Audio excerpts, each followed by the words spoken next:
Okay, everybody, welcome back to another episode of the Accommodation Show. This week, I'm joined by the wonderful, the amazing Lauren Heys from Moxxi Property. Welcome to the show.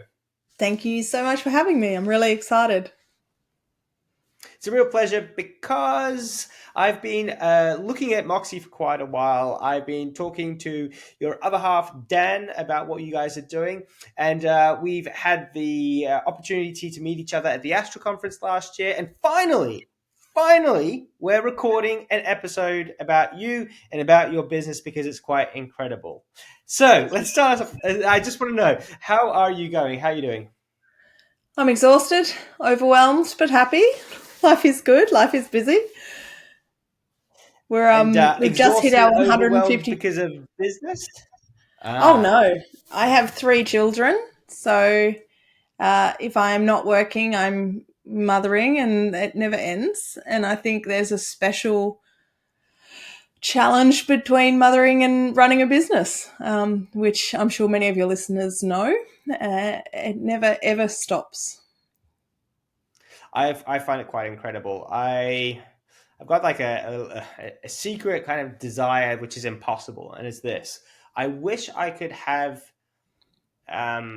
kids for like a week or 2 weeks or a month or 2 months, just so that I can experience what it feels like to have no time, and then to be given that time back. Because I find it just incredible that people can actually get as much done as they do and have kids. And I feel like I don't have kids, but yet I can't achieve half of what some people do with a family and with all those challenges. I said that to my husband the other day because we had our 2 eldest taken away for a night, and we got so much done, and our house was clean, and we'd punched out a bunch of work, and we still had time to talk to each other. And I said, remember when we had one kid and it felt like so many children and you couldn't even shower, and now we have one kid and it feels like no children. So it is, I think it would be cool to go back to having no children, but it's however much time or however much space you have, your world will fill that up. So if you have 10 years to complete a project, you're going to take 9 years, 364 days. If you have 1 month to complete a project, you're going to bust your absolute guts until you get it. So yes, it would be cool to have kids and have them leave again, but no, you just learn to fill it. And to be frank, you can't be a good wife, a good mum, a good housekeeper, and a good businesswoman. So you just have to choose which one of those roles you want to excel in each day or each hour, and then just flick between them really quickly. Yeah, gotcha. Look, and I love that sort of that analogy of kind of knowing what your time, like filling your space, right, or filling that time. It's kind of like when you buy a house, you buy a bigger house, all you do is you just fill it with more stuff. And I remember talking to another leader in our industry about how they set their vision and their goals for their company, and they said, look, by the age I'm 40 years old or 45 or 50, I had this goal in my mind that I was going to grow my business to a certain point. And it's because they had that anchor in their lives of, this is what I got to do by X date. Then they hustled to get themselves there, and they had that phenomenal growth. Do you think you've got some similar sort of traits? I think entrepreneurialism is designed for a certain type of personality. I mean, you see people that are type A's and analytics and different, but they all have the same sadistic undertone. So we have a goal to hit 300 properties organically by 2025. And I started this business just wondering if anyone would want to have an Airbnb manager. I didn't even know this industry existed. So it was just before COVID hit. I wanted a change in my career. I bought my first house when I was 18, and I had quite a portfolio by the time I was in my mid-20s. And I had a few of them on Airbnb. So I just popped a Facebook post out and built a one-page landing page with the help of my husband. And we had our first client in less than 24 hours. So I bought about $6,000 worth of linen over the first few months and was washing it all in my home and ironing it all to get it out and make sure that the houses were turned over. I was doing a lot of the turnovers myself. But even then, as it started to gain momentum, I remembered thinking, I have the opportunity to build a business that runs with processes and procedures and HR and accounting, because I'd always just been a solopreneur up until that point. Um, and that has driven me significantly. Every time we get to a new level of profitability, that's when I hire in the next skill. We've just hired our in-house accountant, and it has made so much difference to my business. So yes, I would agree that it is that drive to get to the next goal that you've set yourself. Ultimately, I want to run a business. I don't just want to work in a company that I have built.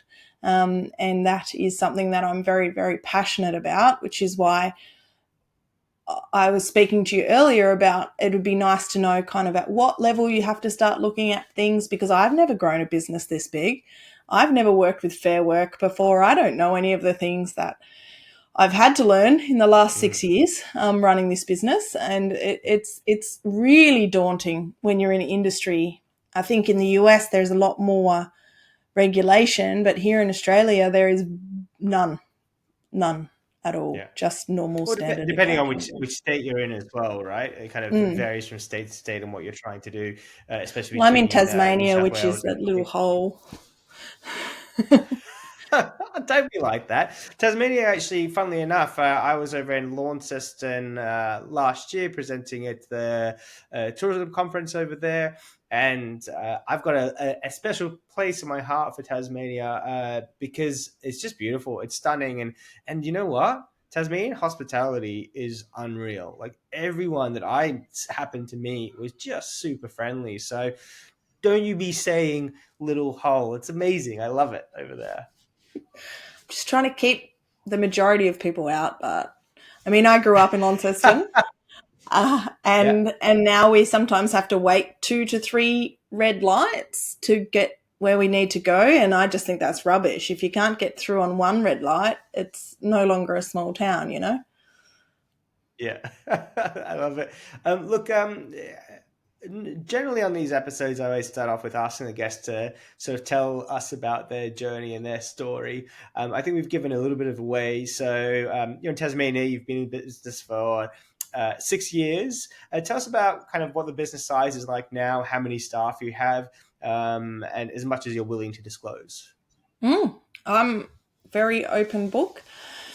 So I started in 2017, 18, somewhere around there. We just celebrated our 6th birthday in May. So whatever that is.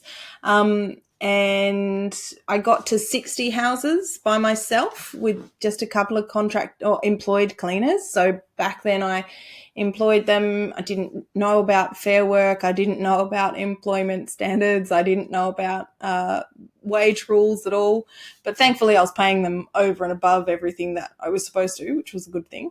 And then COVID hit, and we lost $80,000 worth of bookings in a day. And I basically sent out an email to all of my owners and said, I will work my absolute guts off to find you longer term clients or corporate deals. But if you want to go to long term rental, now would be the time, because I don't think COVID is going away quickly. And my portfolio shrunk down to 19. And it was Yeah, wow. an awesome learning opportunity. I did a lot of puzzles. I rode my bike a lot in my lounge room, but at the same time, it was an ability to pare the company back and understand all of the elements of building a company when you're growing fast. So I grew to 60 in less than a year. So when you're growing that fast, you're literally just making decisions to keep up with it rather than making strategic decisions or looking at where you want to be in the future. So when COVID hit, I first was very, very sad. And then I took the opportunity to learn as much as I could about building a business. And once COVID started to lift, I ended up hiring my first full-time property manager. I was also pregnant with my daughter, who's now 3. So there was a little bit of planning there around still keeping the company going when I was not so functional. For all those ladies out there who've had children, my brain didn't work for a good 6 months, I would say. I thought it was working, but it wasn't.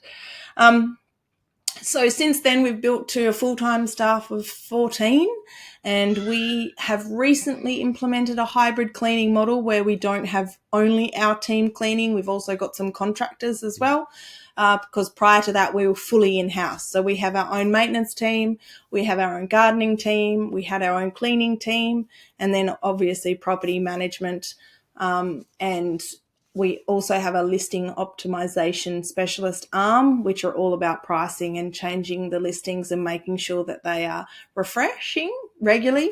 But I mean, it would be a topic that's very close to your heart. Our progress at the moment is all about implementing AI through that part of Yeah. our business, so that there's a lot more automated work, much less manual work. So we went from 1 million to 1.5 in revenue last year.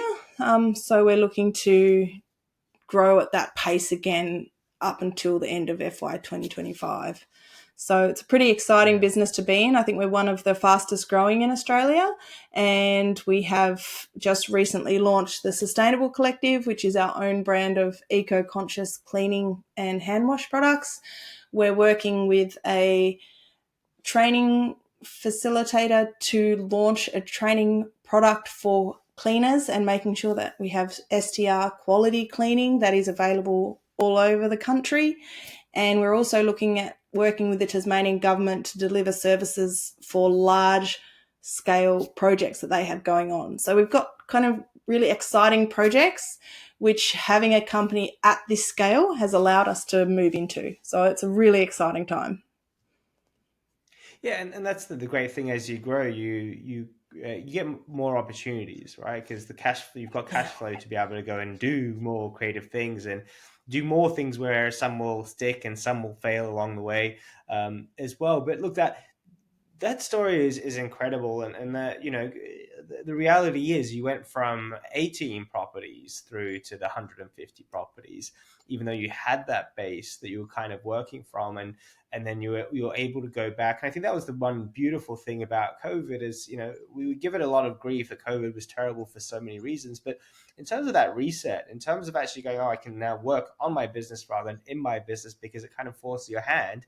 And for those, I always knew that entrepreneurs were going to win through that situation. I just knew it. I knew that this was a time, if you're an entrepreneur, it's great because your mind is designed or geared in a way to try to find opportunities where there aren't any, to thrive through challenges. It's something that you do when you like, you live and breathe it every single day. So then when there's something that's happening that's so unexpected, out of all the people out there, you're probably one of the best equipped to actually make something out of it. And it gave, I think, the world an opportunity to look at what was important to them as well. I think coming out of COVID, you've seen a lot of businesses go under. You've seen a lot of people get tired. But the people who have come out of it and excited to change, I really believe are making a big difference.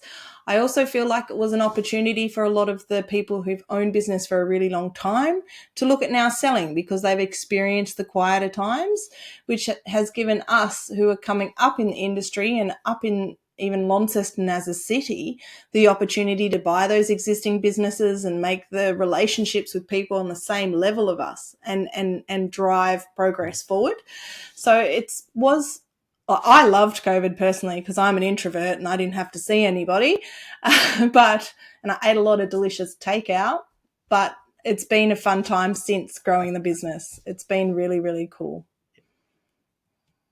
So, what would you attribute that steep growth to, and that sort of that, from the 18 to the 150 or the 60 to 150, or however you want to coin it? What were the, apart from like philosophy, right? Uh, what were kind of the practical things that were Yes. necessary, or that would be necessary for somebody that's looking to replicate your footsteps to get there? Well, there's some learnings, first of all. So, as a woman, my biggest fear probably is that I'm not good enough. And my second biggest fear is I'll be found out to be a fraud. So, for the first few Mm. years, I just said yes to everything. Anything that came my way, Didn't matter what quality the home was, didn't matter where it was. I didn't want to let anyone down. So I grew the business pretty much by saying yes. There's a lesson in that. There's a book by Laurel Langmeyer, Start With Yes, and it talks about the power of creating your own momentum by saying yes to things. And then I'm not the smartest person, but I am very certain that I work the hardest. So I outwork most people. And that would be the thing that I think makes people stand apart when they're building a business. If you're willing to work the hours and put the effort in and say yes when you don't know what you're doing, you'll find that the growth comes exponentially. I sometimes talk to my first client and we laugh about how I was when I started, and the stupid things like when I started, I didn't want to cost any of my owners more than the basics, I suppose. So I would run a porta cot and a high chair around to anyone who had a child. And now, as a standard in a Moxie property, every house has a porta cot and a high chair. And if our owners balk at that when we're onboarding, we just say, sorry, we're not the management company for you. Because a lot of people won't put that they have a kid on their booking. Some booking channels don't even record it when it comes through your PMS system.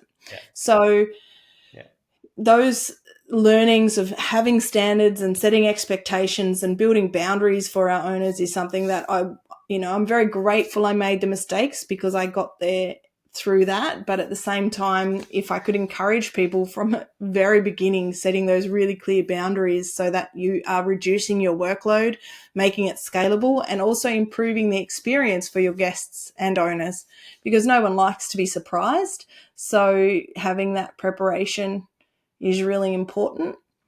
And then building systems. So we use a really amazing tech stack. We invested in that really early on so that it would be easier to scale, essentially. So we use a tech stack that is a PMS, we use a pricing, we use operations management, we use accounting. So all of these things put together make it really automated and simple. So I do understand a lot of people don't want to invest in tech, but I would say once you get to even 5 houses, you need to start investing in a really good channel manager, because then not only do you have that integrated inbox, but you can advertise your properties across lots of different channels as well, and really utilize the ebbs and flows of each channel. So that was another thing that allowed us to grow really quickly. Every entrepreneur podcast in the world, I think, says systems, systems, systems. So we built really clear processes, lots of basic scripts. I don't believe in scripts per se, but how-to guides on having conversations. And then hiring the right team. I did that really, really poorly. But in speaking to a lot of my mentors, it's pretty common, right? So when you start, you have this fear of having to do it all yourself. So you hire people in and you're just so grateful to have someone else to take some of the work off you. And you're too scared often to tell them they're not doing a good enough job, because you now rely on them to take some of the work off you. So for me, it required me to get to about 10 full-time staff, and then I could start shedding the team that weren't performing well, not through firing, but through setting up KPIs and expectations of their performance. And it became very clear very quickly that they were not going to be part of the company for much longer. Then that opens a whole nother can bar of feeling like you're being unfair. Like you've built this relationship with this team member, you appreciate them for where they brought you from and now where you are now, but they are not going to take you to the next level. And that, as a woman, again, is such a hard thing to wrap your head around. But once you do, you are releasing them to find a job that they're going to love, that they're going to absolutely excel in. And it also allows you the space to bring in new people into your company who hold the vision of where you're going now, rather than just taking some of the workload. It's a bit of a living, breathing beast, right? You're growing your business and it's constantly evolving and changing. And I think that that's another point that you were talking about, like AI and technology changes and that sort of thing, and you have to be adaptable to those changes as you grow as well. So you get all your systems in place and everything, and each sort of milestone through your business, you are going to need to change things up, change your systems, potentially change your people if they're no longer the right fit, because a business that you were in is not the same business as what it becomes. When you're at 150 properties, it's not the same business as when you had 10, 20, 30 properties when you were running around with the porta carts. Now, I want to just go back for a second, because you talked about quite a few things. You talked about staff, you talked about technology, systems. But back at the start, you talked about damn it, it's gone from my brain. This is getting edited out. Come on, it's the Uh, bit people um, like but most. I got it. But back at the start, one of the things you said was hard work. Hard work was kind of one of the things that you found really important. Can you kind of, we talked about the fact that you've got a family and that you have 3 kids and you have a younger family, so therefore your time is limited. How do you know, like, whether you're working really hard? And people might think that they're working hard, they're not. What does it mean to you to work hard and to know that even though you've got limited time, you're still kind of doing your role? And how do people know that they're doing the right thing? That is an awesome question, and one that has about 10,000 answers.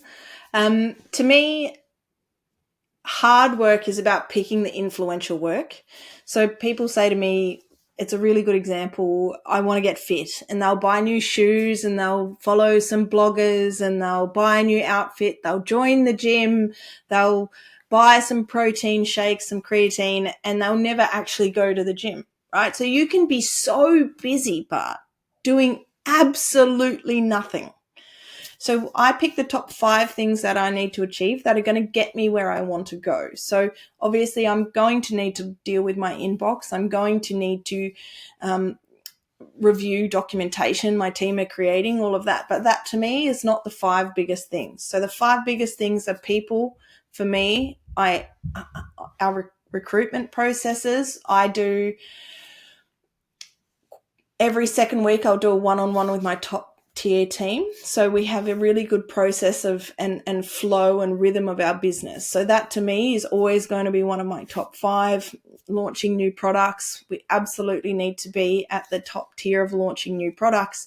So you pick the 5 things that are going to influence your bottom line and the culture of the business you want to build, and you focus on those. You then break them down into tasks and you work through those tasks. If they do not get done, they get moved to the next day. I mean, you will find that every day something will pop up. With COVID, for example, we were having people breaking into our houses and squatting in them. So we became really close with the cops, and that kind of felt like it was overtaking my day-to-day progress work. So then you have to find someone who can take that responsibility from you so that you can focus on the 5 key elements of your business that are going to drive you forward. So you're not buying new sneakers, you're actually going to the gym and you're doing the reps. You're not just going through your emails, you're actually making decisions on your financial statements so that you can progress and grow, or even potentially acquire businesses to grow your portfolio. So it's about knowing the things that are going to get the results, and then finding joy in them, because they're not always fun. No, no. Being an entrepreneur, it can have its challenges, it can have its moments in terms of figuring out the tasks that you like and not, and kind of driving through them. So we've got our 5 different things that we're working on. We're working on those tasks. I still want to go back to the working hard Mhm. element. How do we know that we're actually doing the work that we need to be doing, and not just kind of grinding our wheels or whatever it's called? For me, I'm inherently lazy. So I'm going to find the fastest and easiest way to do something. And if that is a constant question you need to ask yourself, can this be delegated? Can this be done easier? Is there a software or technology, an AI that can take this from me? And if the answer is no, then you are doing the right work.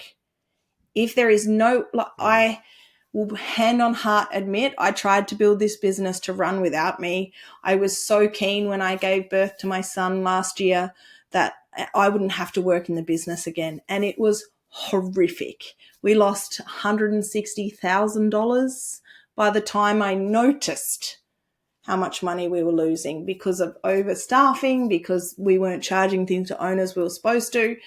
So that very clearly highlighted to me the work that I needed to be doing rather than keeping busy in the work that I enjoyed doing, which was the face-to-face stuff. Mm.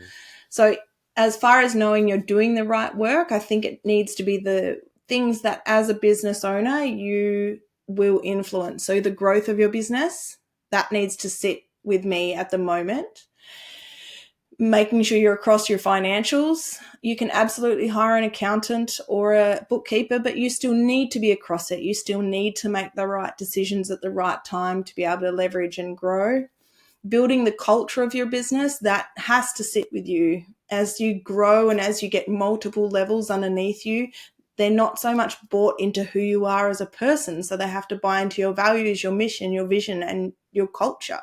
These things are the things that we, as bigger business owners, need to focus on. But when you're smaller and you're growing, to me, it is the business development side of things, because you can get away with a lot more than you think when you're running hard and you're running fast. You can patch up things as they become problems, but no one will grow the business for you. If you can't step out of your comfort zone and seek the business, you'll never grow. So for me, in that early stage, the work is the growth and the setting up the foundations of the softwares and the technologies. And then as you grow bigger, it is about building the culture and the sales and keeping the business running with good decisions financially. Does that answer the question with more pointedness? 100%. I'm so glad that I followed up with that because I kind of feel like if we're working on something and it's easy, yes, we're working, but it's not the hard work part, right? You can go to Yeah. the gym, sorry, and you can go for a walk and that sort of stuff. But when you're really hitting the weights, where you're really pushing your body further, where you're really doing the stuff, the 6 a.m. wake up that you don't want to do, all those tasks that you just don't want to do.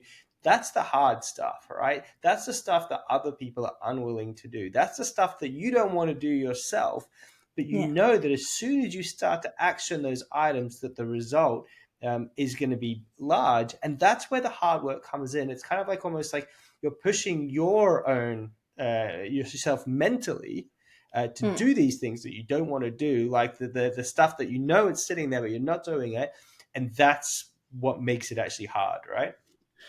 It does, but I think we also, as entrepreneurs, can get a bit excited about that sentence. You know, it's outside of your comfort zone. That's where you've got to go. Like, we at Moxie don't do a lot of social media. We grow so well without it that we haven't put any focus into it. So over the next year, our FY25 goal, one of them, is to start using social media to draw tourists in to book on our platform. So it's something that is new for us, but to get where we needed to be, social media is 100% out of my comfort zone. I do not naturally do that, but it hasn't been Mm. something that I've needed to do for my growth. But if I'm going to hit this new goal, I think it's absolutely necessary, but then I'm going to hire someone to do it because they're going to do it better than I am. So I do think it is really important to know where the work is going to take you as far as the outcome that it's going to give you, and then choosing the ones that you don't have too much resistance to. It's kind of on the theory, if your kid's good at tennis and rubbish at math, hire them a tennis coach, not a math tutor. So you have your natural Yeah. abilities and you do need to go in on them, because that's what's going to get you the result. If you're constantly fighting yourself, then you're going to give up at some point, because it's not But fun failing you all the still have to time. go and train. You still have to go and train every single day and get up in the morning to become a great athlete, though, right? Correct. But if you don't like lifting weights and you do like doing yoga, then you choose the yoga. So there are different paths to the outcome. You just need to choose the one that you can push yourself into doing. I don't like reviewing my financial statements, especially when it's winter time. It's not very fun, but I know that one's going to get me the outcome I need to go to. I do not like doing one-on-ones. I'm a very introverted person. But I know it's so important for the culture. And then once I get into it, I really enjoy it. But the initial push through is quite difficult. But I do think you need to go in on your strengths to get to that outcome, which, I Amazing, prefer weights to amazing, yoga. amazing. Yeah, I don't do much yoga, but I do like a good stretch. Look, what I want to, I'm conscious of our time. We're ripping through time really I have that quickly, and effect. Mm. I really want this. I really want this episode to be about how do people get started and how do Mhm. they follow in your footsteps to get to where they are. So working hard, what does that mean? Systems, processes, technology. People can pick up some of those elements and run with them and do a deeper dive, which I don't want to do today. But I do want to focus on another thing that you talked about, which was business development. And you said that the business doesn't grow without good business development practices. And could you help people out with that? Like, it's so often that I'll have people just kind of really lost in terms of what they're meant to do, especially when they hear my guests come on going, "Oh yeah, we just grew through referrals. It was easy." Well, it's not that easy. For some people, it is. But what does the business development side mean to you, and what can people take away from it? Business development is a fierce belief in what you're doing, I think, first of all. So if you're coming at it from a space of doubt and concern, that is going to reflect on how fast you can grow it. I do believe this industry is magnificent. It is one of the few industries that can really embrace a lot of different personality types as long as you're willing to do the work. For me, I was really blessed because previously in my previous life and my husband's previous life, we did digital consulting. So he could build me a website with fantastic SEO. I have great ability to write copy. I had some imagery already from my previous career, so we could build a really solid web page. But I think in today's society, you do need to have a really good, solid web presence, and you need to invest in that, whether it's doing it yourself. There's so many free resources to build websites and social media. But if you can find someone who's aligned with your value within your price range, I think that's also a fantastic investment. In saying that, my very first business, I paid 20 grand for a website and ended up throwing it in the bin. So doesn't always mean someone's going to do a better job than you just because they've done it before. And then the way we did it is very much through Google advertising, Facebook advertising. We had a lead magnet, so typical digital marketing funnel with a free lead magnet, and then to a thank you page that had our form to fill in about whether you wanted to have a property manager look after your Airbnb. So that was a very profitable funnel for us and really started the momentum. We are now by far the biggest in Tasmania. We're top 40 in Australia. That was last year, so I reckon we're better now as far as where we are in the size. So we have become a self-perpetuating marketing tool. But that hasn't stopped because I now do so much marketing around the conversations with the government. I do marketing around conversations with people like you, marketing as far as going to networking events and putting myself into awards, which are extremely uncomfortable for me, but it gets our name out there. Because the number of people, Bart, who still say, I didn't know there was such a thing as an Airbnb property manager is astounding. Yeah. So if there are still people out there that don't know the industry exists, we have so much more to do to market ourselves and really grow the business. So I think it's about knowing your budget, knowing what you're good at, and then really investing in that business development. The end side of that is to deliver an excellent quality product. Like we do pre-owner checks every time an owner comes to stay at our houses. because even though we deliver a great quality product all the time, we have a legitimate superhost, which means we don't relist every time we get a bad review. We deliver a great quality product, but we do know owners come home with a white glove, stressed out. They want to know their house is looked after. So we always go leave them a little gift, say thank you, and do the extra zhuzhy bits just to make sure they feel good. So it's not just about business development at the front end. You need to retain the relationships and grow them once you have them, and then you can build a business through referrals.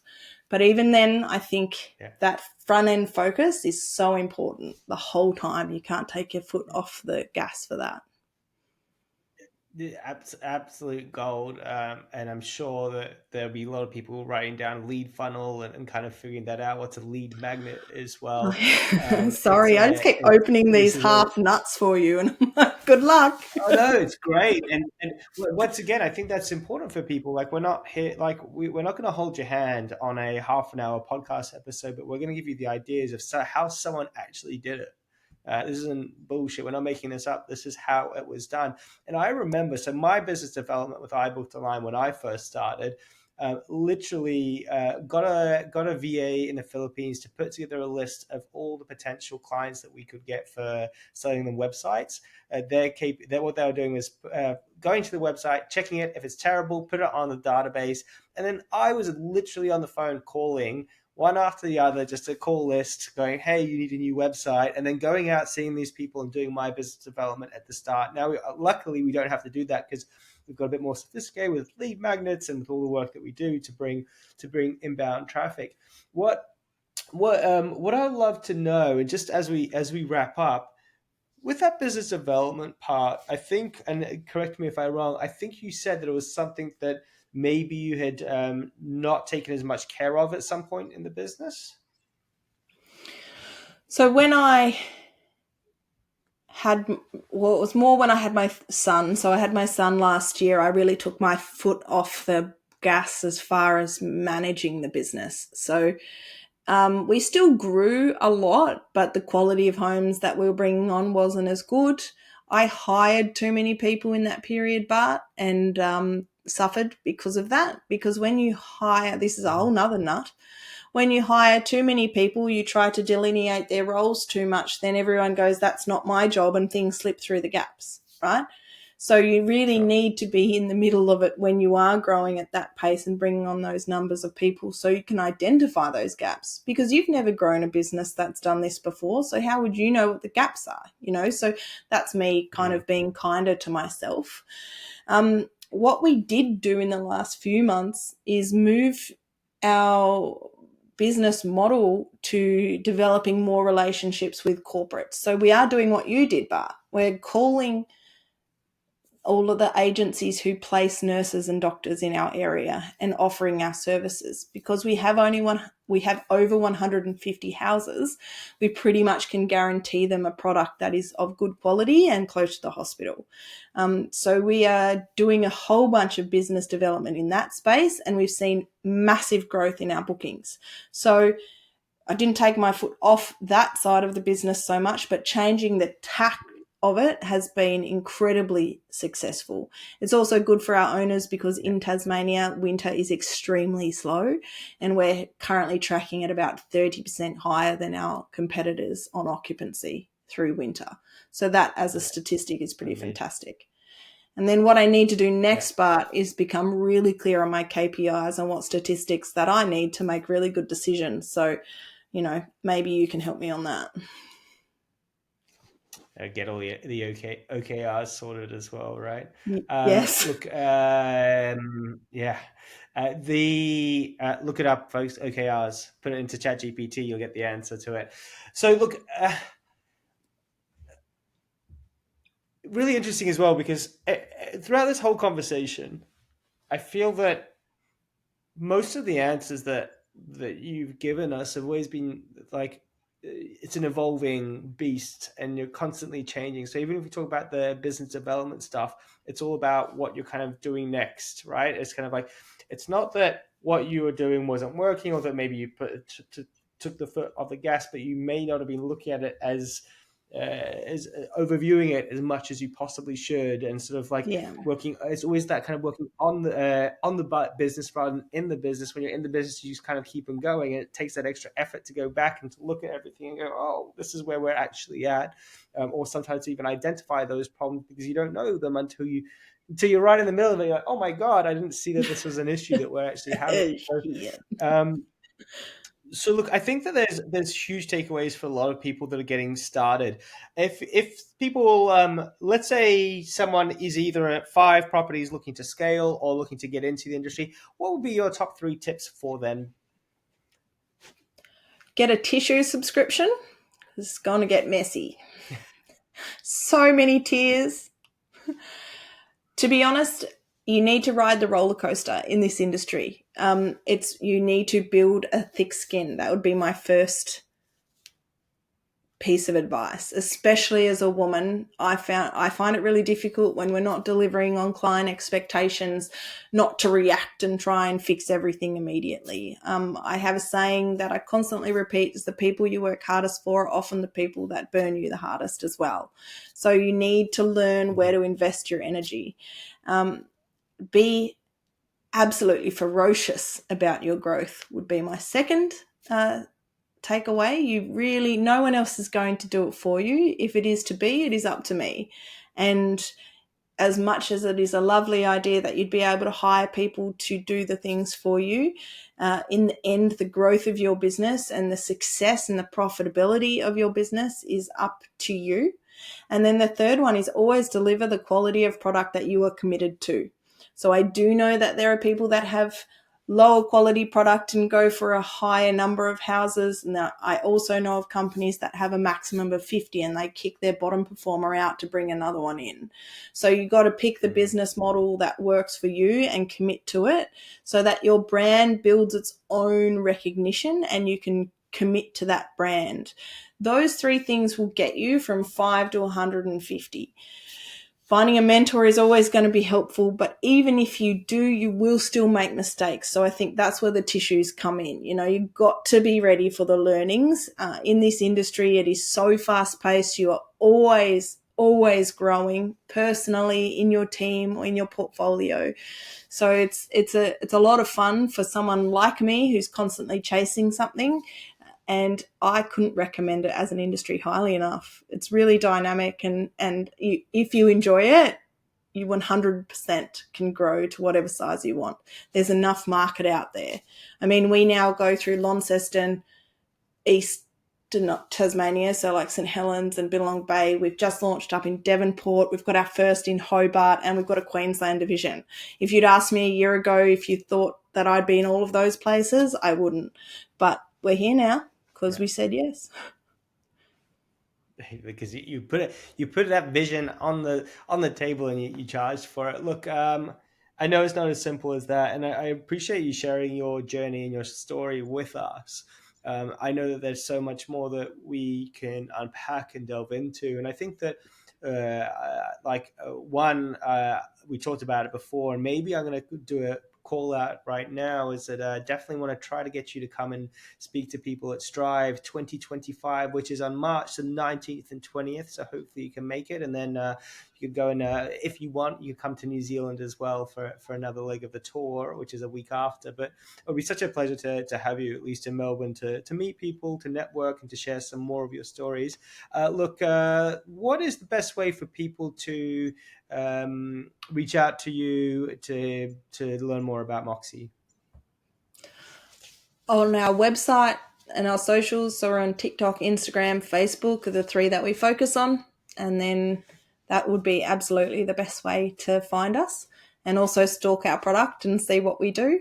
And I would love any feedback that people have when they look us up and think that I could improve on something. I think that's super powerful when people are interested and give legitimate feedback. So that would be the way to find me. And on that note, if anyone has any feedback for us on the accommodation show, then do let us know. It's one of those things that I never do. So I'm going to take a leaf out of your book there. Thank you so much. Look, I appreciate you. I appreciate you taking the time to join us for this episode. Folks, if you are tuned in to us on the podcast, make sure that you give us a rating. 4 or 5 is a fantastic. It encourages other people to give it a listen and give it a try. If you're watching us on YouTube, then hit that subscribe button, give us a like, give us a thumbs up, and share it around. Share this amazing story, especially with anyone that you think is trying to come up, trying to give it a go at entrepreneurship, trying to give short-term rentals a bit of a go, or even if it's someone else in the accommodation industry. Lauren, thank you so much once again. I appreciate you so much, and I'm looking forward to seeing you soon. Looks like I'll be seeing you in Melbourne. Yes, indeed. Take it easy. Bye.